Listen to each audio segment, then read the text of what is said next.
അധ്യായം 1. ന്യായാധിപന്മാർ ന്യായപാലനം നടത്തിയ കാലത്ത് ഒരിക്കൽ ദേശത്ത് ക്ഷാമമുണ്ടായി. യഹൂദിലെ ബേത്ലഹേമിലുള്ള ഒരു ആൾ തന്റെ ഭാര്യയും 2 പുത്രന്മാരുമായി മോവാബ് ദേശത്ത് പരദേശിയായി പാർപ്പാൻ പോയി. അവന് എലീമേലെക്ക് എന്നും ഭാര്യയ്ക്ക് നവോമി എന്നും 2 പുത്രന്മാർക്ക് മഹ്ലോൻ എന്നും കില്യോൻ എന്നും പേർ. അവർ യഹൂദയിലെ ബേത്ലഹേമിൽ നിന്നുള്ള എഫ്രാത്യർ ആയിരുന്നു. അവർ മോവാബ് ദേശത്ത് ചെന്ന് അവിടെ താമസിച്ചു. എന്നാൽ നവോമിയുടെ ഭർത്താവായ എലീമേലെക്ക് മരിച്ചു. അവള് 2 പുത്രന്മാരും ശേഷിച്ചു. അവർ മോവാബ്യ സ്ത്രീകളെ വിവാഹം കഴിച്ചു. ഒരുത്തിക്ക് ഓർപ്പ എന്നും മറ്റവൾക്ക് റൂത്ത് എന്നും പേർ.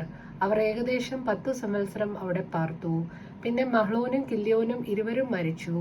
അങ്ങനെ 2 പുത്രന്മാരും ഭർത്താവും കഴിഞ്ഞിട്ട് ആ സ്ത്രീ മാത്രം ശേഷിച്ചു. യഹോവ തന്റെ ജനത്തെ സന്ദർശിച്ചു ആഹാരം കൊടുത്ത പ്രകാരം അവൾ മോവാബ് ദേശത്ത് വെച്ച് കേട്ടിട്ട് മോവാബ് ദേശം വിട്ട് മടങ്ങിപ്പോകുവാൻ തന്റെ മരുമക്കളോടുകൂടെ പുറപ്പെട്ടു. അങ്ങനെ അവർ മരുമക്കളുമായി പാർത്തിരുന്ന സ്ഥലം വിട്ട് യഹൂദാ ദേശത്തേക്ക് മടങ്ങിപ്പോകുവാൻ യാത്രയായി. എന്നാൽ നവോമി മരുമക്കൾ ഇരുവരോടും, നിങ്ങൾ താന്താന്റെ അമ്മയുടെ വീട്ടിലേക്ക് മടങ്ങിപ്പോകുവീൻ. മരിച്ചവരോടും എന്നോടും നിങ്ങൾ ചെയ്തതുപോലെ യഹോവ നിങ്ങളോടും ചെയ്യുമാറാകട്ടെ. നിങ്ങൾ താന്താന്റെ ഭർത്താവിന്റെ വീട്ടിൽ വിശ്രാമം പ്രാപിക്കേണ്ടതിന് യഹോവ നിങ്ങൾക്ക് കൃപ നൽകുമാറാകട്ടെ എന്ന് പറഞ്ഞു അവരെ ചുംബിച്ചു. അവർ ഉച്ചത്തിൽ കരഞ്ഞു. അവർ അവളോട്, ഞങ്ങളും നിന്നോടുകൂടെ നിന്റെ ജനത്തിന്റെ അടുക്കൽ പോരുന്നു എന്ന് പറഞ്ഞു. അതിന് നവോമി പറഞ്ഞത്, എന്റെ മക്കളെ, നിങ്ങൾ മടങ്ങിപ്പോയിക്കൊള്ളുവീൻ.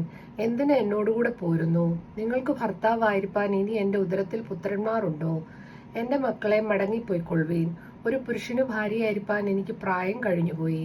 അല്ല, അങ്ങനെ ഒരു ആശ എനിക്കുണ്ടായിട്ട് ഈ രാത്രി തന്നെ ഒരു പുരുഷന് ഭാര്യയായി പുത്രന്മാരെ പ്രസവിച്ചാലും അവർക്ക് പ്രായമാകുവോളം നിങ്ങൾ അവർക്കായിട്ട് കാത്തിരിക്കുമോ?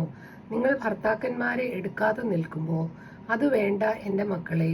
യഹോവയുടെ കൈ എനിക്ക് വിരോധമായി പുറപ്പെട്ടിരിക്കാൻ നിങ്ങളെ വിചാരിച്ച് ഞാൻ വളരെ വ്യസനിക്കുന്നു. അവർ പിന്നെയും പൊട്ടിക്കരഞ്ഞു. ഓർപ്പ അമ്മാവിയമ്മയെ ചുംബിച്ചു പിരിഞ്ഞു. രൂത്തോ അവളോട് പറ്റി നിന്നു. അപ്പോൾ അവൾ, നിന്റെ സഹോദരി നിന്റെ ജനത്തിന്റെയും തന്റെ ദേവന്മാരുടെയും അടുക്കൽ മടങ്ങിപ്പോയല്ലോ. നീയും നിന്റെ സഹോദരിയുടെ പിന്നാലെ പോയിക്കൊള്ളുക എന്ന് പറഞ്ഞു. അതിന് രൂത്ത്, നിന്നെ വിട്ടുപിരിയുവാനും നിന്റെ കൂടെ വരാതെ മടങ്ങിപ്പോകുവാനും എന്നോട് പറയരുതേ. നീ പോകുന്നിടത്തേക്ക് ഞാനും പോരും, നീ പാർക്കുന്നിടത്തേക്ക് ഞാനും പാർക്കും. നിന്റെ ജനം എന്റെ ജനം, നിന്റെ ദൈവം എന്റെ ദൈവം. നീ മരിക്കുന്നിടത്ത് ഞാനും മരിച്ചു അടക്കപ്പെടും. മരണത്താൽ അല്ലാതെ ഞാൻ നിന്നെ വിട്ടുപിരിഞ്ഞാൽ യഹോവ തക്കവണ്ണവും അധികവും എന്നോട് ചെയ്യുമാറാകട്ടെ എന്ന് പറഞ്ഞു. തന്നോടുകൂടെ പോരുവാൻ അവൾ ഉറച്ചിരിക്കുന്നുവെന്ന് കണ്ടപ്പോൾ അവൾ അവളോട് സംസാരിക്കുന്നത് മതിയാക്കി. അങ്ങനെ അവർ 2 പേരും ബേത്ലഹേം വരെ നടന്നു. അവർ ബേത്ലഹേമിൽ എത്തിയപ്പോൾ പട്ടണം മുഴുവൻ അവരുടെ നിമിത്തം ഇളകി. ഇവൾ നവോമിയോ എന്ന് സ്ത്രീജനം പറഞ്ഞു. അവൾ അവരോട് പറഞ്ഞത്, നവോമി എന്നല്ല, മാറ എന്ന് എന്നെ വിളിപ്പീൻ. സർവശക്തൻ എന്നോട് ഏറ്റവും കയ്പായുള്ളത് പ്രവർത്തിച്ചിരിക്കുന്നു. നിറഞ്ഞവളായി ഞാൻ പോയി, ഒഴിഞ്ഞവളായി യഹോവ എന്നെ മടക്കി വരുത്തിയിരിക്കുന്നു. യഹോവ എനിക്ക് വിരോധമായി സാക്ഷിയിരിക്കുകയും സർവശക്തൻ എന്നെ ദുഃഖിപ്പിക്കുകയും ചെയ്തിരിക്കെ നിങ്ങൾ എന്നെ നവോമി എന്ന് വിളിക്കുന്നത് എന്ത്?